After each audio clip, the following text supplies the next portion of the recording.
अस्सलाम वालेकुम नाजरीन, मैं हूं डॉक्टर यूसुफ। आज जो हमारा टॉपिक है वो स्पेशल है उन लड़कियों उन लड़कों के लिए जिनके चेहरे के ऊपर छाइयाँ हैं, दाने से हैं, एक्नीज़ है, मलाजमा है। तो वो वीडियो ये मुकम्मल देखें, उनको बहुत फ़ायदा होगा। और ऐसे लड़के या लड़कियां जिन्होंने बेशुमार ट्यूबें इस्तेमाल की हों, जैसे कि मैं आप दिखा रहा हूँ, इस तरह के बेशुमार ट्यूबें इस्तेमाल कर चुके हैं लेकिन उनको कोई फ़ायदा नहीं हुआ, तो इनके बारे में भी मैं इस वीडियो में आप लोगों को बताऊंगा कि इन ट्यूबों का क्या फ़ायदे हैं, क्या नुकसानात हैं, इनको इस्तेमाल करना चाहिए या नहीं करना चाहिए। इस वीडियो में मैं आप लोगों को डिटेल से बताऊंगा। अगर आप मेरे चैनल पे नए हैं तो काइंडली वीडियो को लाइक, चैनल को सब्सक्राइब और बेल आइकन को भी दबा देना ताकि मज़ीद आपको इस तरह इंफॉर्मेटिव वीडियो मिलती रहे। जी तो नाजरीन, आज हम बात करेंगे इन 6 क्रीमों के बारे में कि इनके क्या फ़ायदे हैं, क्या नुकसानात हैं, क्या इनको हम अपने चेहरे पे लगा सकते हैं या नहीं लगा सकते। अगर लगा सकते हैं तो कितने दिन लगा सकते हैं और किन कंडीशन में लगा सकते हैं, तो इस वीडियो में ये भी आप लोगों को मैं बताता हूँ। नंबर पहले पे हम बात करते हैं क्लोबिड्रम। क्लोबिड्रम क्रीम जो है इसमें क्लोबिटासोल पाया जाता है।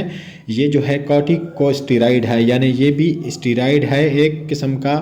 अगर आप इसको जिल्द पे लगाते हैं गोरा होने के लिए तो वक्ती तौर तो आप गोरे हो जाएंगे, लेकिन ये जिल्द को नुकसान देता है क्योंकि जिल्द को काफ़ी थिन कर देता है। इसको ख़ास तौर पे आप डर्माटाइटिस के लिए इस्तेमाल करें, एलर्जी रैश के लिए इस्तेमाल कर सकते हैं, रेडनेस के लिए, एचिंग के लिए, स्वेलिंग के लिए इस कंडीशन में आप इस्तेमाल करवा सकते हैं, या एक्जिमा वगैरह के लिए भी आप इस्तेमाल करवा सकते हैं। इसका बेहतरीन रिजल्ट है।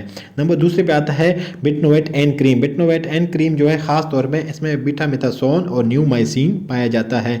इसको आप ख़ास तौर पे इसी सेम कंडीशन यानी एक्जिमा में भी, सोराइसिस में भी, डर्माटाइटिस में भी, स्किन एलर्जी, रैश वगैरह या रेडनेस वगैरह या इचिंग वगैरह हो तो इन कंडीशन में भी आप इस्तेमाल करवा सकते हो। इसके अलावा अगर आपके चेहरे पे दाने वगैरह होते हैं, एक्नीज़ वगैरह होती हैं, तो इनके लिए भी आप इसको इस्तेमाल करवा सकते हो। लेकिन इसमें जो बीटामेथासोन है ये एक स्टेरॉइड है, ये जिल्द को नुकसान देता है। अगर आप इसको ज़्यादा टाइम के लिए इस्तेमाल करेंगे तो आपकी स्किन जो है वो बहुत नरम हो जाएगी, थिन हो जाएगी, आपको नुकसान दे सकती है। नंबर 3 पे हम बात करेंगे Dermovate double N. Dermovate double N में ख़ास तौर पे क्लोबिटासोल पाया जाता है जो कॉर्टिकोस्टेरॉइड है, उसके साथ न्यूमाइसिन और नेस्टटीन पाया जाता है। न्यूमाइसिन जो है ये एंटी बैक्टीरियल है और नेस्टटीन जो है एंटी फंगल है। इनको आप एंटी फंगल के लिए भी इस्तेमाल कर सकते हो और एंटी बैक्टीरियल इन्फेक्शन के लिए भी आप इस्तेमाल करवा सकते हो। इसके अलावा आप सोराइसिस के लिए भी इस्तेमाल करवा सकते हो, एक्जिमा के लिए भी इस्तेमाल करवा सकते हो, डर्माटाइटिस के लिए भी इस्तेमाल करवा सकते हो, स्किन एलर्जी के लिए भी इस्तेमाल करवा सकते हो। अगर स्किन के ऊपर रेडनेस आ जाती है या कोई कीड़ा मकोड़ा आपको काट लेता है, स्किन को स्वेलिंग वगैरह हो जाती है, तो उन कंडीशन में भी आप इसको इस्तेमाल करवा सकते हो। इसका बेहतरीन रिजल्ट है। इस ट्यूब को आप खास तौर पे रैशेज़ के लिए भी इस्तेमाल करवा सकते हो, नेपी रैश के लिए भी आप इस्तेमाल करवा सकते हो। अगर आपको एक्नीज़ है उसमें भी आप इस्तेमाल करवा सकते हो। अगर वाइटनिंग के लिए इस्तेमाल करना चाहते हो तो इसके लिए भी आप इस्तेमाल कर सकते हो, लेकिन ज़्यादा देर के लिए ना इस्तेमाल करो क्योंकि इसमें कॉर्टिकोस्टेरॉइड हाई पोटेंसी में पाया जाता है जो आपको जल्द को बहुत ज़्यादा नुकसान देता है।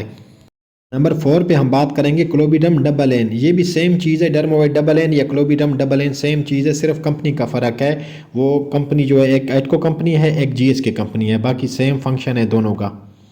नंबर 5 पे हम बात करेंगे डर्मोवेट क्रीम। डर्मोवेट क्रीम हो गई या क्लोबिटासोल क्रीम हो गई या क्लोबिड्रम क्रीम हो गई, ये तीनों का कॉम्बिनेशन सेम ही है। इसमें जो है क्लोबिटासोल पाया जाता है, सिर्फ कंपनी का फ़र्क है। अगर इसको आप जल्द की वाइटनिंग के लिए इस्तेमाल करें तो कर सकते हैं, लेकिन ज़्यादा ना इस्तेमाल करें क्योंकि इनका नुकसान मैंने पहले भी बयान किया है कि आपकी जल्द जो है बहुत ज़्यादा नरम हो जाएगी, जल्द ख़राब हो सकती है। इसके अलावा आप इनको एक्जिमा के लिए इस्तेमाल कर सकते हैं, सोराइसिस के लिए भी इस्तेमाल करवा सकते हैं, स्किन रैशेस के लिए भी इस्तेमाल करवा सकते हैं, डर्माटाइटिस के लिए भी इस्तेमाल करवा सकते हैं, या स्किन में इचिंग वगैरह हो उसमें भी इस्तेमाल करवा सकते हैं, या रेडनेस वगैरह हो जाए स्किन पे उसमें भी आप इस्तेमाल करवा सकते हैं, या कोई इंसेक्ट वगैरह आपको अगर काट ले तो उन कंडीशन में भी आप इसको इस्तेमाल करवा सकते हैं। अगर जिल्द पे अगर वैसे भी कोई स्किन का थोड़ा सा इशू हो तो उन कंडीशन में भी आप इसको इस्तेमाल करवा सकते हैं। अब बात करते हैं इनका तरीका इस्तेमाल। इनका तरीका इस्तेमाल ये है कि इनको आप जल्द के ऊपर नरम से लगा लें। सुबह दोपहर रात 3 टाइम भी लगा सकते हैं या सुबह शाम भी आप इन क्रीमों को लगा सकते हैं। बात करते हैं इन क्रीम की नुकसानात की। अगर आप इसको वाइटनिंग के लिए या डार्क स्पॉट को ख़त्म करने के लिए जिल्द के ऊपर लगाते हो तो आपकी स्किन के लिए बहुत नुकसानदेह है अगर आप बहुत अरसे के लिए लगाते हो। इसका मतलब कि आप अगर 1 महीना या 2 या 3 महीने इसको कंटिन्यूसली यूज़ करते हो तो आपकी जल्द ख़राब हो सकती है, क्योंकि इसमें कॉर्टिकोस्टेरॉइड हाई पोटेंसी में पाया जाता है जो आपकी जल्द को ख़राब कर देता है, यानी आपकी जल्द को सेंसिटिव भी बना लेता है और प्लस आपकी स्किन जो है बहुत थिन हो जाती है। अगर आप इन क्रीमों को एक्नीज़ के लिए या मेलाज़मा के लिए या पिंपल्स के लिए कुछ दिन के लिए इस्तेमाल करते हो तो फिर कोई हर्ज नहीं है, फिर इतने ज़्यादा इसके नुकसानात नहीं हैं। आई होप कि आप लोगों को वीडियो पसंद आई होगी। मिलते हैं फिर नेक्स्ट वीडियो में, अपना ख्याल रखिएगा, मुझे इजाज़त दीजिएगा। अल्लाह हाफ़िज़।